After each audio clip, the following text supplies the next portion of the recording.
So anyway, my question was maybe a little off topic from what we've been talking about, but still a serious issue that was kind of the root of my deciding to get involved in the situation of affairs out there.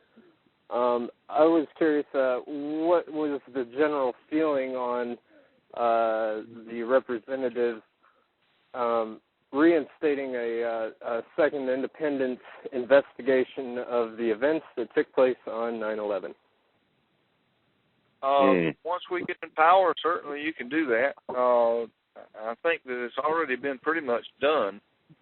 I think that we can probably, when you get into a position where you can do something about it, you can open that up as an investigation, sure, certainly.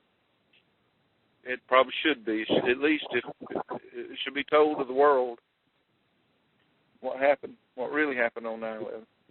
What really happened? Yes, absolutely. Because at the very least, we were either not fully informed or we were blatantly lied to. Either or is an act reason. It's obviously both. Sir, I don't mean to cut you off. Do you have any other questions? I'd like to move on. We have just a few more callers, and then we can all call it a night. Nope, that's all I wanted to ask. Carry on. Have a good evening. God bless. Thank you, sir, and God bless you. We're going to bring on area code 719. Go ahead. Hello? Yeah, go ahead, sir. Wow, I can't believe I finally got on. I'm not really understanding of this whole... I'm not really... my name is Michael from Colorado. Hey, Mike. And I'm not really understanding of this whole corporation concept, but I do support, the movement nonetheless. With that said, I think that most Americans, they probably only really care about, real perceivable help or harm that occurs to themselves, such as, unfair bankruptcies, harm to the Second Amendment rights, overtaxation, or, just the federal government being too involved, versus, semantics or, whatnot of, shadow constitutions and corporate governments or straw men being traded as security. So, sorry, to my questions, I have two questions. First, considering all that, I felt I needed to give that as a background. Are you guys concerned with how this movement might possibly lose traction as November 2nd approaches, and not really November 2nd being so important, but more importantly, the resulting honeymoon period that will likely last to January, if not, for a few months beyond that? Hey, Tim, do you mind if I answer that?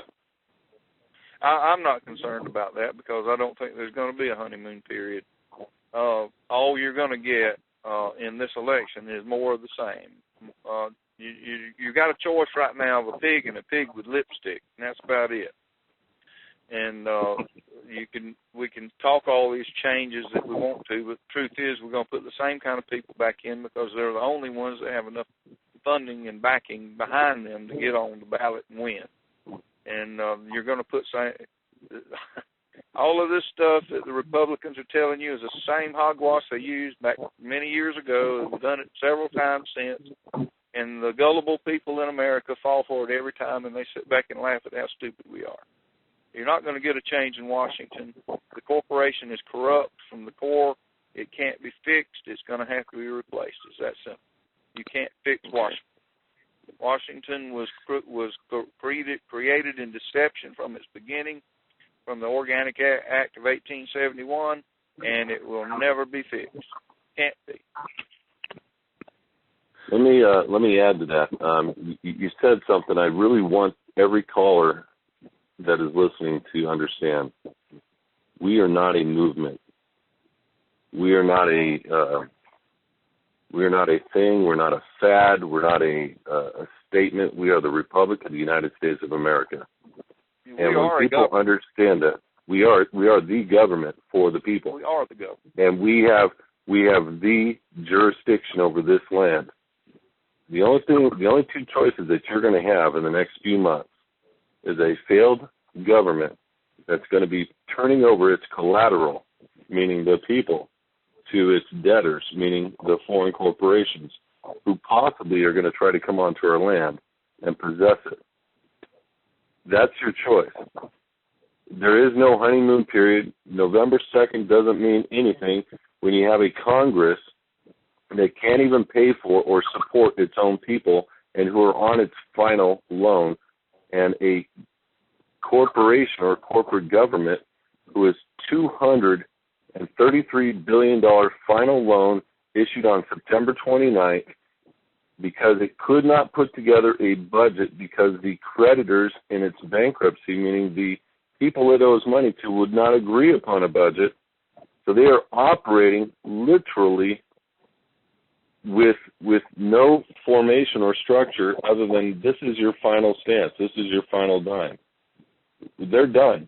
I don't care what, and this is a statement to 300 plus people still on the phone. They are done, and we are not anything other than the Republic of the United States of America. And when they collapse, you're going to see some hostilities, and it's not going to be us against them. It's going to be them against the people. And we are working as fast as we can on this front end so we can get past this issue, convene, and make our registrations worldwide just so that we can have an absolute standing and they can't do anything about it. But they are the largest war machine in the world. And that's why we are moving quickly. And there's people in this republic that are saying, why are you moving so quickly? What is the need for the hurry? And it's are you kidding me? Do you not see every single sign on the block? You better get out. It's on fire. And it's going to burn down. And I'm sorry for going on a soapbox here. Do you have any other questions? Yeah, I had one more. First, let me formally, I don't want to say apologize, but withdraw the term movement. I meant no disrespect. It's a matter of semantics. But so with what you said in mind, and specifically with what President Turner has been, I think he said it about 15, 20 minutes ago or so, with regards to funding Social Security or whatever.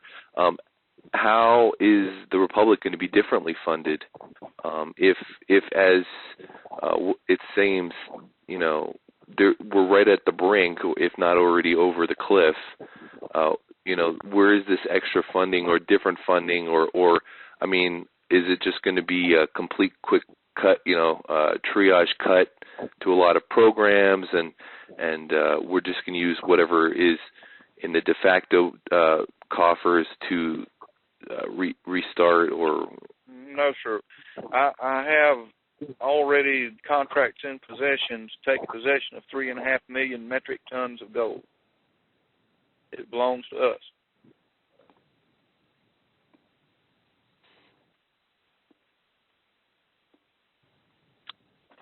And okay, so I mean that's a lot of gold. I don't even know how much that would equal. So I mean, it's enough. We have backing. I mean, we have assets. I've already got contract on it. I mean, we've already got the document. And I'm assuming your senators have been able to. Your senators can't touch it. The ones that are currently out there in the de facto world nobody in the de facto can touch this. It's not for them. It's for the Republic, and they can't touch it. All right. Well, thank you. Yes, sir. But we do have lots of that, and we have a lot more than that. That's just the beginning. That's just the beginning stage. All right, we're going to bring on area code 503. Please just ask a question. We have one more caller after you from 951 area code. Go ahead, 503. Yeah, this is Art Van Alstyne in Oregon. I was just calling. I think some of the people just like to hear about how they might want to get some gold or silver just to kind of firm up what they might have on hand. It looks like this might be coming pretty fast. Yes, and sir. The next thing, we're I think that... Are you listening? Yes, sir. Okay. I know that I have gotten some silver, and it's not too hard to buy, and it's not too hard to cash in if you need to. We bought dimes, quarters, and half dollars in the event that things collapse. Why, you wouldn't have a $1,500 piece of gold that you couldn't buy a loaf of bread with. So that might be a little bit of strategy that somebody might want to hear if we're looking for this kind of a collapse. And the other thing is, I think that. Go ahead. And no, yes, we're just you're thinking properly. And do you have a question, sir? Well, I had one question. I did send an email to CW concerning the Tea Party groups and others so that we could get more people coming on board, and I haven't got an answer yet. Okay.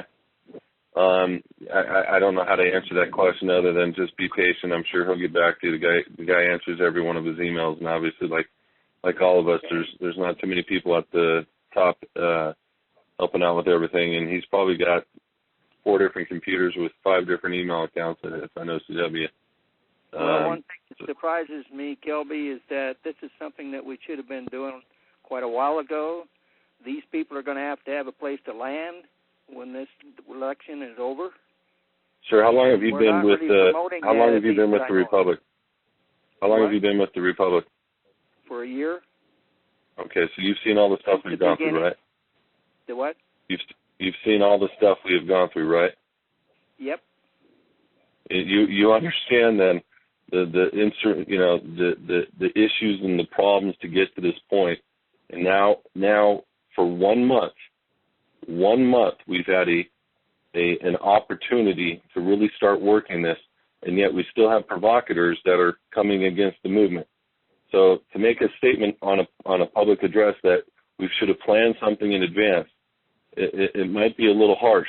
I think that you need to be thinking about the 15 hours, 16 hours, 17 hours that every single one of these guys, from a leadership standpoint, are putting in every day on your behalf, and not saying things, and instead of saying things, maybe saying, how can I assist? What can I do? Like the guy earlier on the phone call who said, how can I be a Garcia?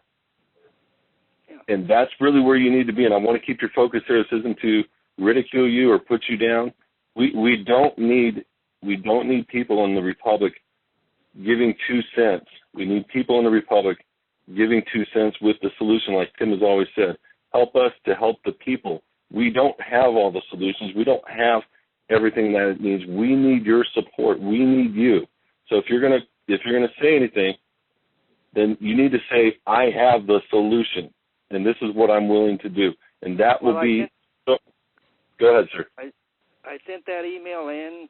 I've sent it in 3 times, telling exactly the same thing of what I've been doing here with these local groups, participating with them, planting the seeds of what our Republic is going to do. These people got, just in this county alone, they got 6,000 members. And all I guess I'm saying is that nobody's answered these things that I've sent in. Yeah, now I'm taking the opportunity to get it answered. Yeah, I hear you, sir. Go ahead, CW. Hi, John. This is CW. I do have your email. I don't remember seeing 3. I just remember the one you sent a couple of days ago. And as Kelby mentioned, I will get to it, and I will answer it. I find it quite interesting, actually, because I think you're right on many things.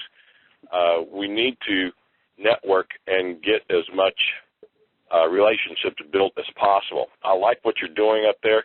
Keep up the good work. I promise I'll get to you in the next 48 to 72 hours. Okay, sir. And thank you guys for all your work. Don't think that I have not known about what you've been doing. I guess it's just we don't, and we understand your frustration too. And I don't mean to sound harsh. I watch a lot of emails go across to our president, our vice president, different people in the staff, because I get CC'd on a lot of stuff, and they get kicked around, and they need to be respected, because not only are they men of God, but they're men serving the people. And I'll get off my horse right now, but that's the bottom line.